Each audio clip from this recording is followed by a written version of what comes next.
बिस्मिल्लाहिर्रहमानिर्रहीम। अस्सलाम वालेकुम व्यूअर्स, कैसे हैं आप सब लोग। उम्मीद है आप सब ठीक होंगे। आज जो रेसिपी मैं आपके साथ शेयर कर रही हूँ वो है करेले गोश्त की रेसिपी। हमारी बहुत ही ज़्यादा फेमस और ट्रेडिशनल रेसिपी है, बहुत ज़्यादा फेवरेट होती है सब लोगों की। तो जिस तरीके से मैं आपको बनाना सिखाऊंगी, शायद ही आपने कभी ऐसे करेले गोश्त खाए होंगे, क्योंकि मोस्टली लोगों को ये शिकायत होती है कि हमारे करेले जो हैं वो कड़वे रहते हैं। तो मैं इसका छिलका बिल्कुल भी रिमूव नहीं करूँगी, क्योंकि छिलका रिमूव कर दें, बीज रिमूव कर दें तो उसका पीछे कुछ भी नहीं बचता और बहुत ही चमड़े जैसे हो जाते हैं करेले फ्राई करने के बाद। तो ये इतने ज़्यादा टेस्टी बनते हैं और बिल्कुल भी कड़वे नहीं रहेंगे। आप ज़रूर इसको बनाइएगा। तो मैंने इसका छिलका बिल्कुल भी रिमूव नहीं किया। आप इस तरीके से बना के देखिएगा तो आपको भी पता चलेगा कि ये कितने ज़्यादा टेस्टी बनते हैं। तो सबसे पहले स्टेप में हमने क्या करना है, ये 1 किलो मैंने करेले लिए, उनको काट लिया और 1 टेबलस्पून में इसको नमक लगा रही हूँ। तो इस तरह से नमक लगा के हमने अच्छे तरीके से सारे करेलों के ऊपर अप्लाई कर देना है और इसको छोड़ देना है तकरीबन 1 घंटे के लिए। और 1 घंटे के बाद हमने इसको मसल के अच्छे तरीके से 2-3 पानियों से धो के इसको सॉफ़्ट करके रख लेना है, पानी निचोड़ के। उसके बाद मैंने लिया है जी 1.5 किलो बीफ है ये विद बोन्स, और इसके अंदर मैंने डाल रही हूँ 3 बड़े साइज़ के प्याज। आप चाहें तो 1 किलो ले सकते हैं, लेकिन गोश्त ज़्यादा डाल रही हूँ मैं और करेले थोड़े कम हैं। तो इसके अंदर मैंने 15 से 16 जवे डाल दिए हैं लहसुन के। उसके बाद मैंने इसमें डाले 3 अदर टमाटर, और टमाटरों के बाद मैं इसमें ऐड करूँगी हरी मिर्चें क्रश करके। और हरी मिर्चें हैं तकरीबन 7 से 8 हरी मिर्चें थी। और 1 टेबलस्पून जितना मैंने लिया था अदरक, वो भी मैंने क्रश करके डाल दिया। हाफ़ टेबलस्पून मैं डाल रही हूँ नमक का, और नमक कम डालना है क्योंकि करेलों के ऊपर भी लगा हुआ था, वरना हमारा नमक तेज़ हो जाएगा अगर आप इससे ज़्यादा डालेंगे तो इसके बाद डाला मैंने 1/3 टेबलस्पून रेड मिर्च का पाउडर, यानी हाफ़ टेबलस्पून से थोड़ा सा ज़्यादा। और हाफ़ टेबलस्पून डाली इसमें हल्दी पाउडर।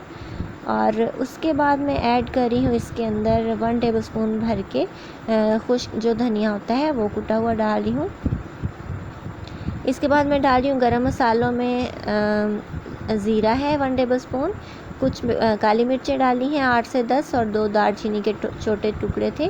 तो ये साबुत मसाले मैंने डाले हैं इसके अंदर। इसके बाद मैंने 2 गिलास पानी ऐड करना है इसके अंदर और थोड़ा सा मिक्स करेंगे और इसको 20 मिनट तक हम प्रेशर कुक कर लेंगे।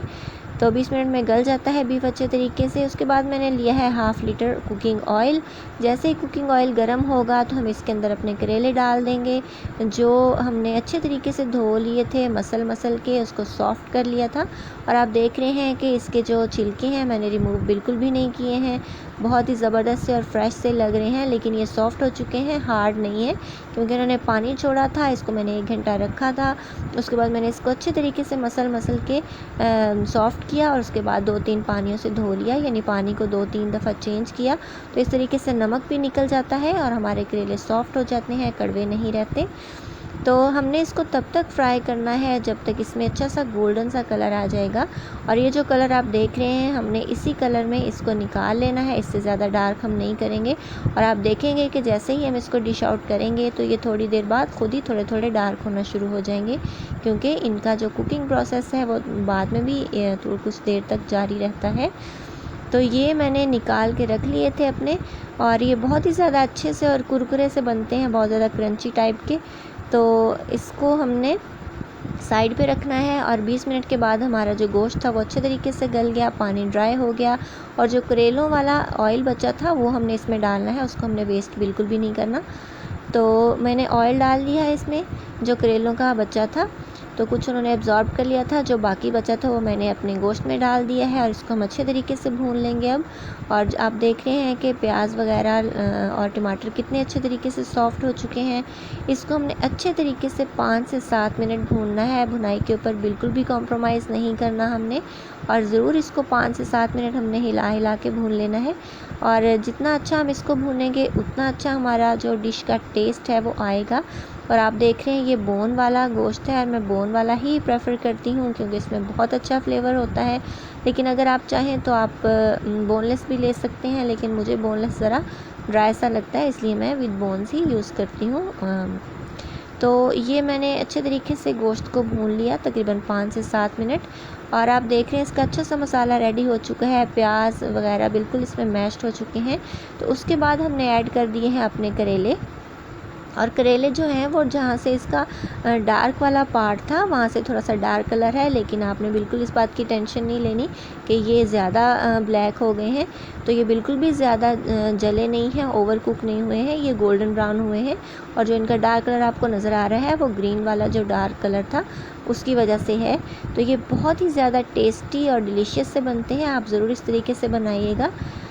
तो हमने इसको कर दिया है करेले डालने के बाद मिक्स, और हम हल्का सा पानी का छींटा लगाएंगे, तकरीबन हाफ़ कप जितना पानी डालेंगे, इससे ज़्यादा बिल्कुल भी नहीं डालेंगे, क्योंकि अगर हम इसको नहीं डालेंगे तो हमारे जो करेले हैं वो थोड़े क्रंची टाइप के रहेंगे। अगर आप उस तरह के पसंद हैं ड्राई तो आप उस तरह भी रख सकते हैं, लेकिन मैंने थोड़ा सा इसमें पानी ऐड किया है ताकि जो अच्छा सा ग्रेवी टाइप हमारा बन जाए करेले गोश्त का सालन। तो ये हमारा माशाल्लाह से करेले गोश्त का सालन बनके बिल्कुल रेडी है। और इसके ऊपर मैं एंड के ऊपर डाल रही हूँ हाफ़ टी स्पून गरम मसाला पाउडर, और इसके बाद इसमें धनिया डालें, उसको डिश आउट कर लें। और आप देख रहे हैं कि साइडों पे इसने घी छोड़ दिया है, बहुत ही ज़बरदस्ती लुक आई है। और इसको हम डिश आउट करते हैं और आपको दिखाते हैं इसकी फ़ाइनल लुक। तो ये बहुत ही ज़्यादा इजी, डिलीशियस और टेस्टी सा झटपट सा हमारा करेले गोश्त का सालन बनके बिल्कुल रेडी हो चुका है। और आपने देखा कि मैंने एक साइड पे गोश्त रखा, दूसरी साइड पे मैंने करेले फ्राई करने के लिए रख दिए, और जो उसका ऑयल बचा था वो डाल के उसको भूना, और हमारा ये झटपट सा क्विक सा करेले गोश्त का सालन बनके बिल्कुल रेडी हो गया। और आपने नोटिस किया होगा कि मैंने इसमें छिलके बिल्कुल रिमूव नहीं किए। अगर आपने इस तरह से कभी ट्राई नहीं किया है तो आप ज़रूर बना के देखिएगा, आपको बहुत पसंद आएंगे, क्योंकि इसका फ्लेवर बहुत अच्छा होता है और कड़वाहट इसमें बिल्कुल भी नहीं रहती। तो आई होप कि आपको आज की रेसिपी अच्छी लगी होगी। ऑलरेडी मेरे चैनल पे करेले और कीमा की रेसिपी है, उसका लिंक मैं नीचे दे दूँगी, आप देखिएगा, वो भी बहुत ज़्यादा डिलीशियस बनते हैं। तो मिलेंगे इंशाल्लाह नेक्स्ट वीडियो में। टेक केयर, गुड बाय, अल्लाह हाफिज़।